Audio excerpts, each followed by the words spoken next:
यहां पे दोस्तों द हिंदू की बिजनेस लाइन का ये आर्टिकल है 419 IMRH। ये क्या है चलिए समझाता हूं। Anticipating 419 IMRH orders from armed forces, HAL pumps in 4,000 crores to start indigenous development of medium lift copter। Medium lift helicopters चाहिए आर्म्ड फोर्सेस को, तो हैल ने बोला है कि हम अपनी जेब से 4,000 करोड़ रुपए लगा रहे हैं। That is slightly less than $500 million इसकी डेवलपमेंट में। अब IAF expected to operate a bulk of 12.5 ton category copters will seek cabinet committee on secretary CCS nod later this year to get development funds for the production of IMRH, said sources।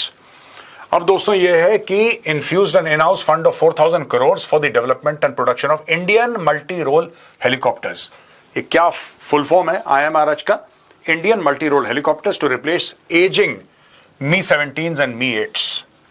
Mi-8 तो बहुत ही पुराना है भाई, मैं बैठा था एक बार Mi-8 में। From Silchar to Aizawl, I remember I was a little boy, and from Silchar to Aizawl I sat in the Mi-8, I remember. Big bird. The total requirement for the armed forces is estimated to be over 419 helicopters. Roles include troop transport, casualty evacuation, combat search and rescue, anti-submarine, anti-surface warfare, that is the naval variant, special ops deployment and disaster relief capabilities. A naval variant, DBMRH, will feature foldable blades, corrosion resistant built and anti-ship weapon integration for maritime operations. First flight aimed by 2028 and operational induction by 2032। अब ये भारत खुद बना रहा है, इसको भी privatise करो। मैं आपको बता रहा हूं, इसको भी प्राइवेटाइज करो आप। HAL should be like a vast expert laboratory where research is going on। Get the best scientists, विदेशों से लेकर आइए साइंटिस्ट, उनको अच्छे पैसे दीजिए, अच्छा माहौल दीजिए और उनसे रिसर्च करवाइए। Manufacturing just outsource to private players. जितने भी इंडियन प्लेयर्स हैं उनको आप आउटसोर्स करो, तभी बन पाएगा आपके ये हथियार। वरना ये जो है ना 32, ये पता नहीं कब 42 हो जाएगा, कब 52 हो जाएगा, कब 62 हो जाएगा, आप लोगों को पता ही नहीं लगेगा। और गौरव आर्या आज के 30 साल के बाद मुंह में दांत नहीं, आंख काम नहीं कर रही, मैं इसी स्मार्ट बोर्ड के आगे आपको समझाने वाला हूं कि एक नया हेलीकॉप्टर आने वाला था, ठीक है, और ये आएगा नहीं, इसलिए मैं कह रहा हूं प्राइवेटाइज करो इसको, सबको प्राइवेटाइज करो, तभी इसमें थोड़ा सा फुर्ती आएगी, थोड़ी सी जान आएगी। अगेन द हिंदू का आर्टिकल है दोस्तों, मेंटेनेंस ऑफ S-400। आप जानते हैं S-400 बड़ा कमाल का काम करा था इसने ऑपरेशन सिंदूर के दौरान। Defence ministry identifies domestic firm for S-400 maintenance. पहले हुआ था ये कि इसके मेंटेनेंस के लिए रशियन, क्योंकि भाई जाहिर सी बात है रशियन इक्विपमेंट है, वहीं से बन के आया है, तो उसको मेंटेन कौन करेगा? कुछ खराबी हो जाएगी, कुछ भी होगा, रेगुलर मेंटेनेंस होगी, कौन करेगा? रशियंस करेंगे। Russians used to be posted. अब एक भारतीय फर्म को आइडेंटिफाई कर दिया है, they have been trained. Now instead of the Russians an Indian firm will maintain S-400। A senior defence ministry official has confirmed that the plan to establish an MRO, right? एक MRO डालेंगे facility was in the pipeline for some time, but after Operation Sindoor it was fast tracked. The Ministry of Defense has identified an Indian firm to establish a maintenance, repair and overhaul facility for the S-400 air defense system in the country. India presently has 3 S-400 missile systems officially named Sudarshan Chakra। तो अब इसको एक Indian agency maintain करेगी, which is a great step.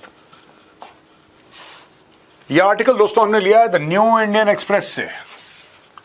आर्मीज first regiment of long range ATAGS artillery guns to be ready by February 2027।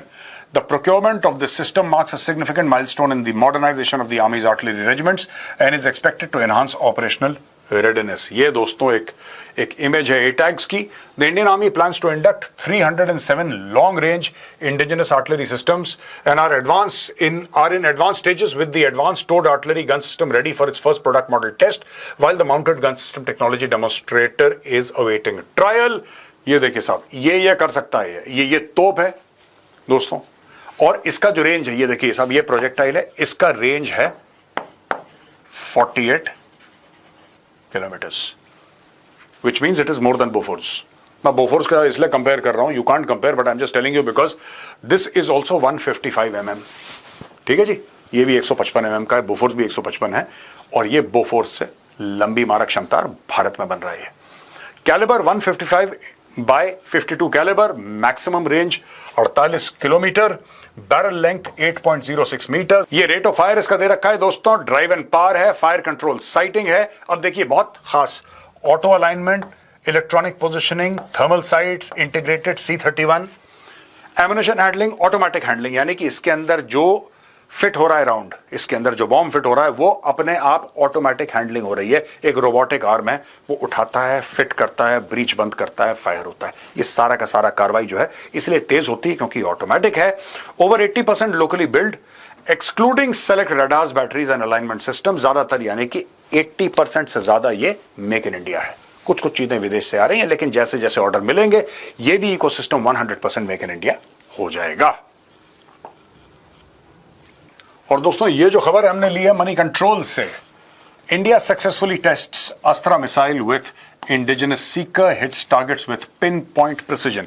DRDO ने tweet कर दिया है और बोला है कि DRDO and IAF-MCC, which is Indian Air Force, conducted successful trials of beyond visual range air-to-air missile BVRAM Astra with indigenous RF Sika against high-speed unmanned aerial targets at different ranges, target aspects and launch platform conditions from Su-30 Mark 1 platform off the coast of Odisha. According to the Ministry of Defence, 2 Astra missiles were launched against high-speed unmanned aerial targets under different combat scenarios and platform conditions. Both tests achieve pinpoint accuracy, destroying the target mid-air. ये है भैया अस्त्रा।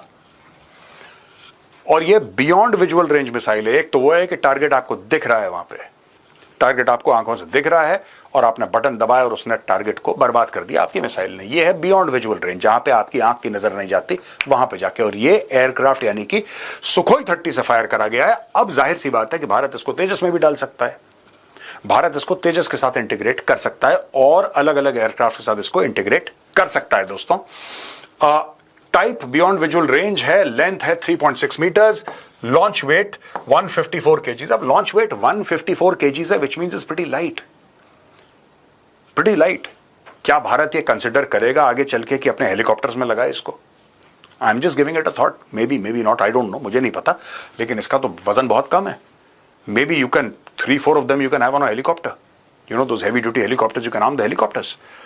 Range 110 kilometre है, indigenous RF Sika, active radar homing capable of 25 km lock on replacing earlier variants, fiber optic gyro inertial navigation, data link mid course, warhead इसका 15 kg high explosive pre fragmented है, electronic warfare equipped with ECCM onboard EC measures, can jam enemy radars, launch platform Sukhoi, MiG-29, Tejas, Rafale, आमका, टेड BF। अब ये सब plan है, मैं तो कह रहा हूं हेलीकॉप्टर में भी डालो, इट्स वेरी लाइट है, 154 kgs का है। Maybe you can think about plonking it on helicopter. और दोस्तों ये आखिरी स्लाइड है आज के वीडियो की, लेकिन this is the biggest news I am telling you. बहुत बहुत बड़ी खबर है, सबसे बड़ी खबर है, क्योंकि ये इन्फेंट्री के हाथ मजबूत करती है। हम लोग एयरफोर्स की बात, नेवी की बात, आर्टिलरी की बात, आर्मर्ड में ये हो रहा है, ये आ रहा है, इन्फेंट्री की बात कोई नहीं करता।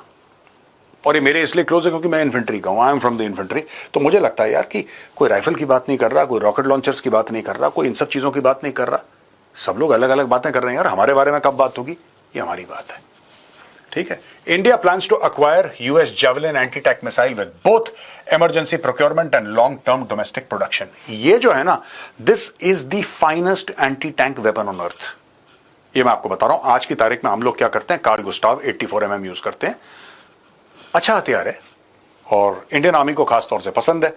मेरे टाइम पे कुछ 14 किलो का था, दूसरा वेरिएंट आ गया 10 किलो का, थोड़ा सा हल्का है, but that is not the point.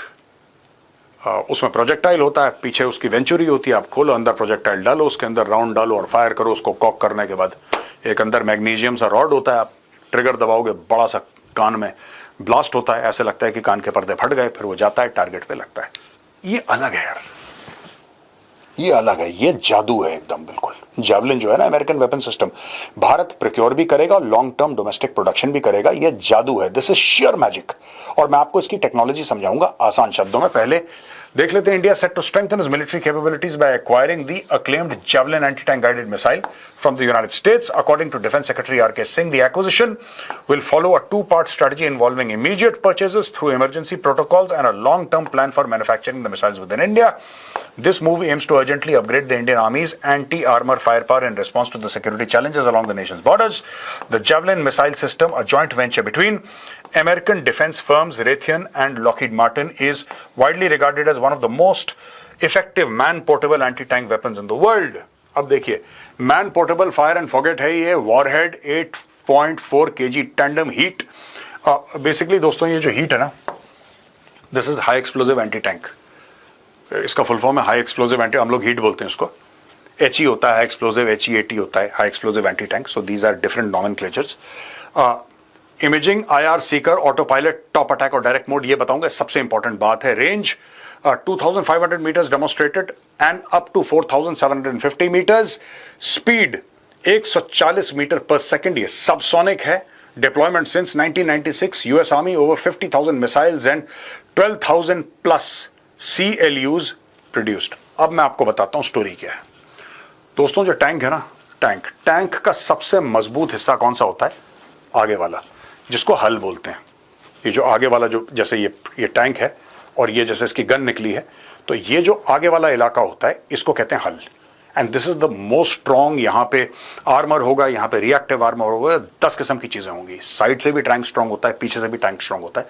Tank सबसे कमजोर जो होता है ना, ऊपर से होता है. टरेट होता है ना टैंक का, टरेट ऊपर जो घूमता है, आपने देखा होगा गन के साथ ये ऊपर टरेट पूरा घूमता है ऐसे. ये जो ऊपर वाला जो होता है मामला, ये सबसे कमजोर होता है. जैवलिन फायर करता है, ऐसे जाएगा जैवलिन. फिर टॉप अटैक है, ये ऊपर से आके मारता है. ये कैपेबिलिटी ऊपर से आके टैंक को मारने की, सीधा का सीधा, राइट, सीधा टैंक के अंदर टरेट में घुसने की कैपेबिलिटी, ये हमारे जो 84 mm कार्ल गुस्ताव में उसमें नहीं है. जब तक कि वो ऊपर ही जाके कैसे मारेगा, नीचे उड़ के तो नहीं मारेगा कोई जब टैंक चल रहा है फुल स्पीड पे, राइट. हम लोग तो सामने से मारते हैं. सो ऑफन या तो हल में लगता है, या साइड में लगता है, बैक में लगता है, कहीं ना कहीं लगता है. लेकिन इसके साथ क्या होगा कि ऊपर से मारता है. And this has been tested in battle without any doubt. The finest anti tank guided missile in the world, the finest. इससे बेहतर कुछ नहीं है बाय द वे. और भारत ये लेकर आ रहा है. This is for China and this is for Pakistan. आज का वीडियो दोस्तों आई होप आपको पसंद आया होगा. पसंद आए तो इस वीडियो को लाइक करिए, हमारे चैनल को सब्सक्राइब करिए, बेल आइकन दबाना बिल्कुल मत भूलिएगा. जय हिंद, वंदे मातरम, भारत माता की जय.